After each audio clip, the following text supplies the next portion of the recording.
Jadi ikutin aja alur dari Allah. Banyak banget pelajaran yang kita bisa ambil dari cerita-cerita orang soleh kayak gini. Oh berarti gitu caranya. Kalau kita pengen diberkahi nanti keturunan kita, ikutin aja cara Allah.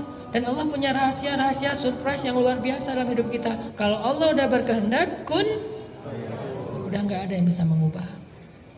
Allah cuma bilang kun, jadi langsung tuh. Ini namanya kebesaran Allah. Belajar dari Zaid, belajar dari Zainab, belajar dari Julaibib, belajar dari Fatimah dan Ali. Ada lagi kisah lain tentang seorang cewek pedagang susu di zaman Umar. Ini terkenal nih. Umar tuh kalau malam-malam suka belusukan, melihat rakyatnya keganggang gitu. Suatu malam habis belusukan, Umar capek, akhirnya bersandar istirahat di dinding rumah seseorang. Bersandar. Lagi bersandar ngedengerin percakapan obrolan antara seorang ibu sama putrinya, sama anaknya. Kata ibu itu, wahai putriku, campurlah susu itu dengan air supaya kita dapat untung lebih besok di pasar. Kata anaknya, ibu, jangan, nanti akan dimarahi dan dihukum oleh Amirul Mukminin Umar bin Khattab. Kan Umar melarang kita curang dalam berdagang. Kata ibunya, kan Umar gak mendengar, jadi kamu campur aja, gak ada Umar juga di sini. Padahal Umar gak sengaja qadarullah mendengar sambil istirahat. Ketika ibunya bilang Umar gak mendengar, Umar gak tahu, anaknya bilang, wahai ibu, sesungguhnya Umar memang tidak mendengar, tapi Tuhannya Umar, Rabbu Umar, Allah Subhanahu Wa Taala Maha tahu. Wahai ibu, saya gak berani. Gimana kita akan ngomong ke Allah nanti? Ini perempuan soleha, memantaskan diri. Sehingga Umar langsung bilang ke asistennya, tandain rumah ini ya, RT berapa, RW berapa, entah kita datangin. Ditandain sama asistennya. Pulang besok pagi, panggil anaknya, namanya Qasim. Qasim, ikut ayah? Ya, ikut.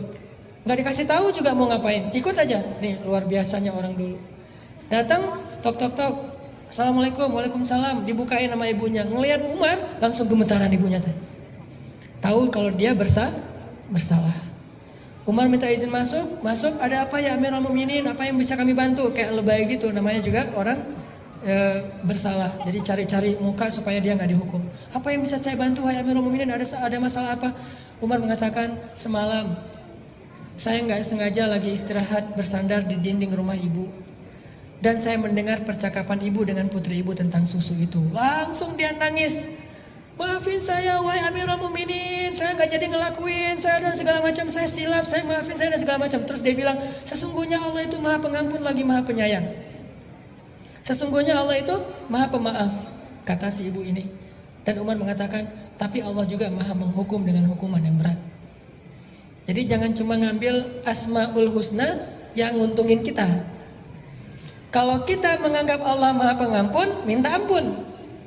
Kalau kita menganggap Allah Maha Pemaaf, minta maaf. Tapi kalau kita terus berbuat dosa sambil mengatakan Allah itu Maha Pemaaf, ini tempatnya agak nggak nyambung nih, nggak matching. Dia terus bikin dosa tapi dia bilang sesungguhnya Allah Maha Pemaaf, nggak nyambung. Harusnya kalau dia bilang Allah Maha Pemaaf, minta maaf sama Allah.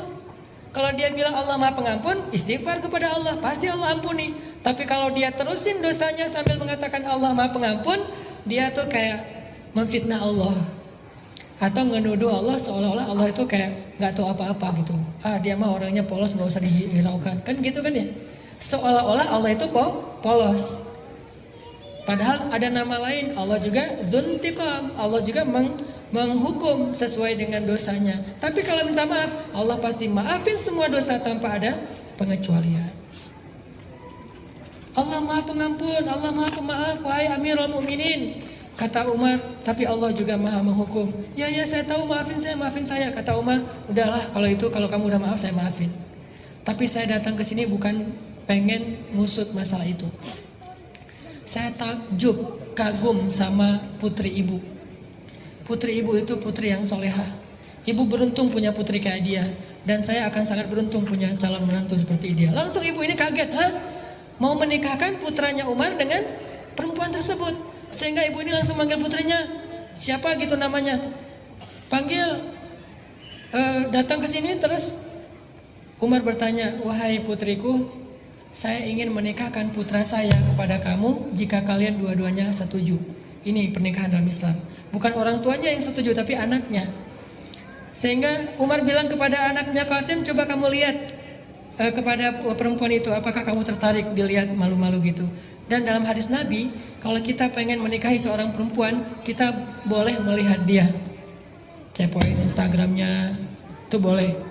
Makanya postingin di Instagram sesuatu yang boleh dilihat. Kan ada sahabat yang pengen nikah dengan seorang cewek tapi nggak pernah ngelihat ceweknya. Sehingga Nabi bertanya, kamu udah ngelihat orangnya? Belum ya Rasul. Ya udah lihat. Akhirnya kata dia, saya pun mencuri-curi pandang. Mencuri-curi pandang bahasa kita stalking. Akhirnya saya pun mencuri-curi pandang dari balik dinding, lihat, oh itu ceweknya. Udah lihat? Udah ya Rasul, gimana? Saya terima, ya udah nikah. Nih, Umar nyuruh anak laki-lakinya ngelihat ceweknya dulu. Jadi yang ditanya laki-lakinya dulu. Jangan perempuan dulu. Kalau perempuan udah setuju, tiba-tiba laki-laki nggak setuju, kasihan. Perempuan perasaannya lebih peka. Mending laki-lakinya ditolak daripada cewek yang ditolak. Ini etika Islam. Umar tanya ke anaknya, gimana? Saya terserah ayah. Oke, berarti ya. Baru tanya ke perempuannya. Nah, gimana? Kamu mau nikah sama putra saya? Ibunya langsung motong. Wah, siapa yang nggak mau? Insya Allah dia setuju, wahai amirul mukminin. Ibunya yang ngomong. Kata Umar, bukan kamu, tapi anak kamu. Ibunya ini agak-agak ceplas-ceplos gitu ya. Oh iya ya. Gimana? Kamu mau nggak? Mau kan? Mau kan? Gitu dipaksain anaknya. Anaknya nggak ngomong, diem aja. Terus ibunya komen lagi. Ibunya ini suka komen, asal ada postingan komen. Anaknya diem aja, ibunya yang komen. Tuh kan Amirul Mukminin, kata Nabi juga, diamnya seorang perempuan artinya setuju. Ya udah kalau gitu nikah. Dari pernikahan ini akhirnya lahir anak, lahir lagi anak. Anak dari mereka, cucu dari mereka kelak menjadi seorang khalifah, presiden paling sukses sepanjang sejarah yang bernama Umar bin Abdul Aziz. 2,5 tahun memerintah, mengubah orang miskin, sampai satu negara nggak ada lagi yang mau menerima zakat. Umar bin Abdul Aziz. Ini gara-gara model pernikahannya tuh, ta'arufan jadiannya itu luar biasa. Apa pelajarannya di sini? Ternyata kalau kita pengen dapat imam yang paling keren, pantaskan diri kita untuk mendampingi dia. Kalau kita pengen punya makmum yang solehah kayak Khadijah, pantaskan diri kita seperti Rasul untuk menjadi imam bagi dia. Gak mungkin seorang imam yang gak bisa baca Quran ngimamin makmum yang hafiz 30 juz. Ini agak-agak gak sesuai dengan fikih nih. Kalau kita pengen ngimamin orang-orang yang hafiz, kita hafalannya harus lebih banyak. Kalau kita pengen ngimamin seorang cewek yang soleha, yang taat, kita harus lebih soleh. Gitu juga cewek. Kalau mau diimamin oleh imam yang soleh, kita harus memantaskan diri biar kita nggak banyak protes. Karena kalau kita nggak pantas, imamnya udah jalan kemana, kita nggak nyambung. Kok gini, kok gitu, kok gini, kok gitu. Makanya Allah nggak mempertemukan kita. Daripada bertemu nanti malah rame. Kayak misalnya kita baru hijrah, jadi masih anak baru lah. Belum pro, hijrahnya masih amatiran, baru belajar. Sama kayak saya juga baru belajar, baru hijrah, belum terbiasa ke masjid, langsung ikut acara sholat tahajud 1 juz. Ini kan luar biasa ya. Nggak apa-apa sih, cuma nanti kita lihat aja hasilnya. Makanya saya sering cerita, saya pernah ngadain acara tahajud di satu masjid di Al-Latif di Bandung, 1 malam 1 juz. Yang jadi makmum tuh anak-anak yang baru hijrah luar biasa, tatoan, rambutnya gondrong, tapi sholat. Di rakaat di shaf paling depan. Begitu saya takbir, baru baca beberapa ayat, udah pada nangis di belakang. Saya heran, wah masya Allah, ini orang baru hijrah langsung ngejos ya, lebih soleh dari saya nih. Belum apa-apa udah nangis. Akhirnya saya ngerasa nggak enak hati. Udah deh, saya nangis juga gara-gara mereka. Nangis, nggak enak sama makmum. Nangis dan nangis juga. Nangisnya luar biasa. Begitu selesai sholat saya tanya, kok kalian bisa gitu ya sholat khusyuk banget sampai nangis-nangis segala?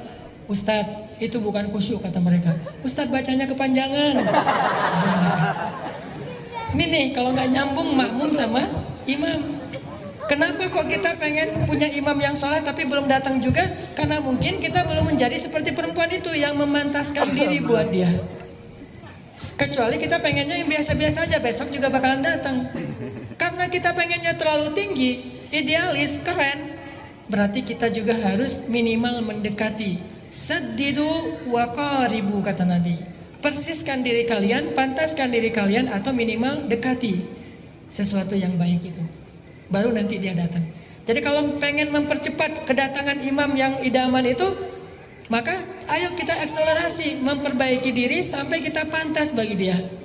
Kalau pengen cepat bisa diterima lamarannya oleh seorang cewek yang idaman banget, maka pantaskan diri kita untuk ngimamin dia. Itu pesan dari adegan antara Umar dengan